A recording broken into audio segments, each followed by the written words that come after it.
So I'm sitting here watching this video all about the Egyptian museum, the largest museum in the world, supposedly. And I thought, is this a graven image? I mean, are these all graven images? So I asked Grok, how does it apply then?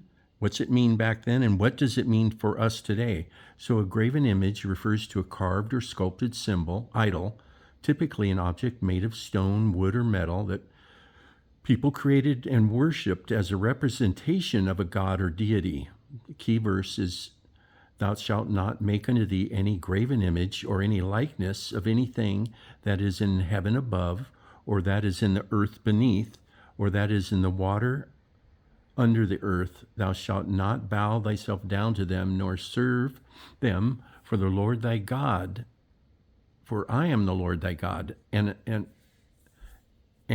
a jealous God." So I'm wondering, did Satan tell everybody to worship him? And this verse is kind of indication against his wrongdoings, that he either set up to obfuscate God's worship or direct it toward himself, or direct it toward all these men and not to God. So the Hebrew word translated graven image, something carved, hewn, sculpted, from a root meaning to carve, cut into shape, often refers to an idol, different from molten image.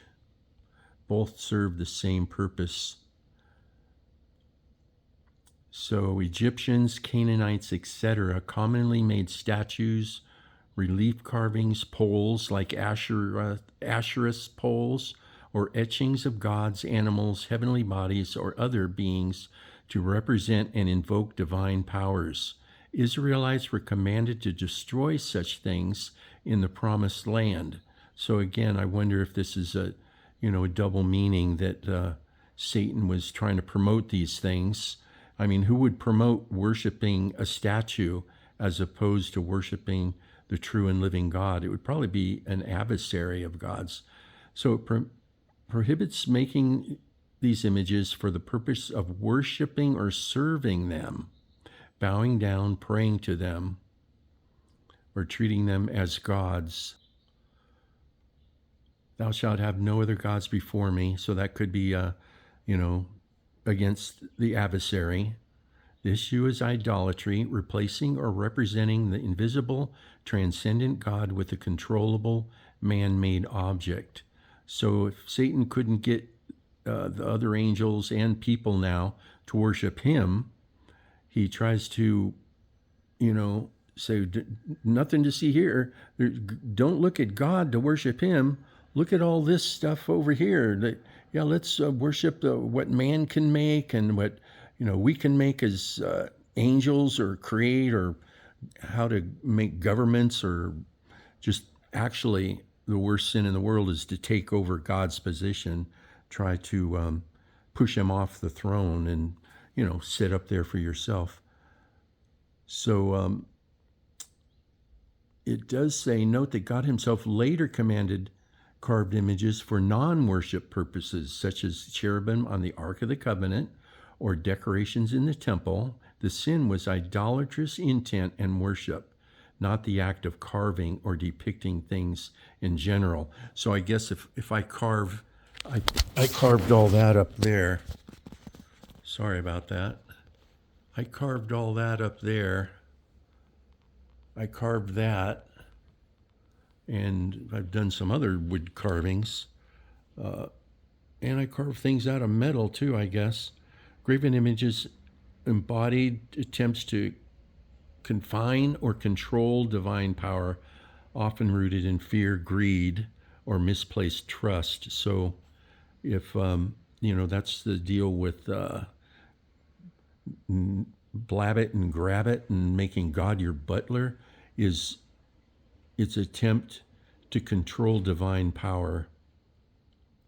The prosperity gospel, where you're controlling God out of greed or misplaced trust, trusting, not trusting God, because we are to trust God for you know, trust him for a lot of stuff. I'm not going to pinpoint it here right now. The core principle remains the same from the Old Testament.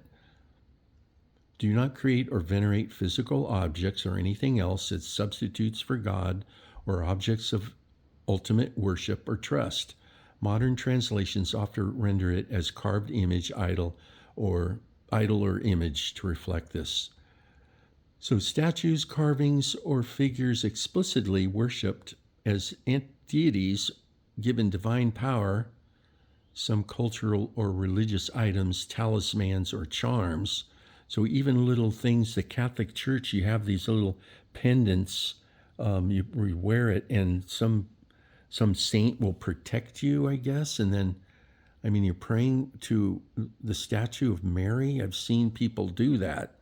Anything that takes God place in our hearts, money, power, success, celebrities, technology, even relationships. I think a lot of people are led to believe that communication is like the number one thing in the whole world is to, you got to learn, you got to communicate. You got to communicate honestly with, either a friendship or a marriage relationship. Communication is not the answer. It'll elude you. So if you worship celebrities, technology, self-image, or even good things like family or health, I find a lot of Christians saying, we're made for, church and family. Family is the number one thing. And I don't know. I'm not up big on that. No, I'm not a people person. I'm a German. I'm not a people person. So these become idols when we serve or bow to them. Healing ministries, kind of the same thing. So it does not inherently ban all art, statues, or pictures, like this art right here. My wife made that up there. And I think these carvings are kind of cool, what God made, that elephant. And there's a giraffe over there on that wall. So it doesn't ban all art, statues, pictures, or representations as seen in the tabernacle temple. The prohibition target worship or divine representation, not artistic expression or reminders of faith. So I've always wondered, it kind of gets me thinking if I should really have this, because that's exactly what they're talking about. I don't worship that. Actually, the empty cross is a much better thing to look at and analyze. The Catholic Church always has Christ dead on the cross, whereas the Christian faith kind of always has the cross empty and the grave empty. I think the Catholics believe that Christ didn't really even accomplish his mission down here on earth. So in summary, the graven image in the King James Old Testament specifically warned against handmade idols in a polytheistic world. God says, there's only one God. Today, it calls believers to exclusively worship of the true God, guarding against anything that competes for that allegiance, guarding against anything that competes against that allegiance. The emphasis is on the heart, where your ultimate loyalty and trust lie. And then again, of course, I always have thought about the original sinner, the original rebeller, with iniquity hidden in his heart, that how many of these scriptures apply to him? So if you just look up heart and how often God tells us to watch our own heart, to mind our own,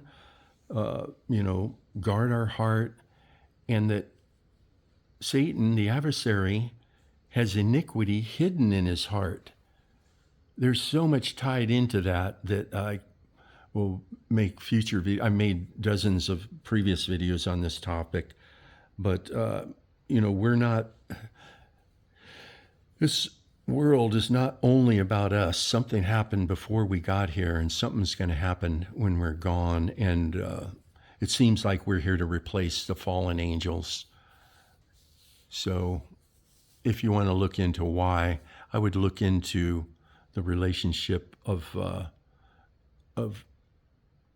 the adversary's heart condition, our heart condition. Look how many times, just go in the blue letter Bible and type in heart and see how many times it's in there. And then the other thought is, if God has given us a plan of salvation, did he ever give Satan a plan? And I think God, of course, is using this as entertainment. You know, if he created everything, he's got to have something to do. We've got to have something to do. And I think anybody who lives wants to kind of show off their abilities. And what better way for God to show off his abilities and to look who's interested.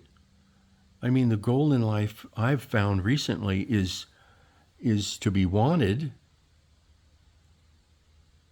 and then to equally want something, want God, and be wanted back in return. So it seems kind of obvious that God wants us to want him, be his friend, look to him as, creator, provider, salvation provider, and friend. Look what he said to Satan when he betrayed him.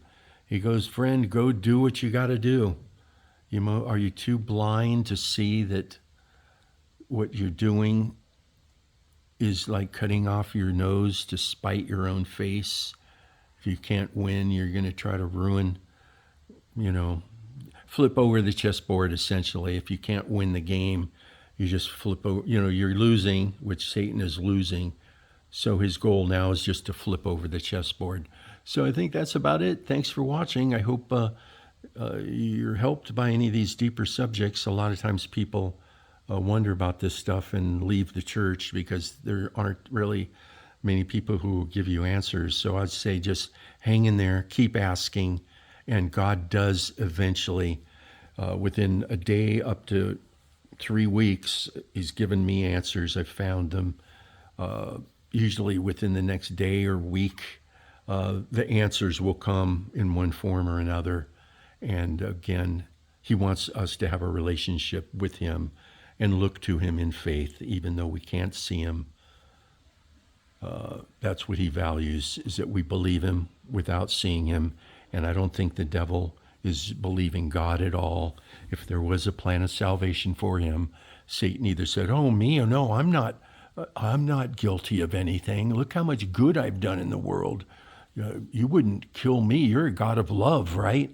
So all these aspects of accusations thrown against God are just riddled throughout the Bible of what Satan is trying to promote, make God look bad. And that's what I'm trying to do here, is make the opposite, is make God look good, try to testify of his goodness. And on Judgment Day, when it's time to be a juror and say, yeah, it looks like from everything I've learned in life is that Satan was wrong and Christ was right, and I followed Christ, and I would want to live with him forever. So thanks again for watching.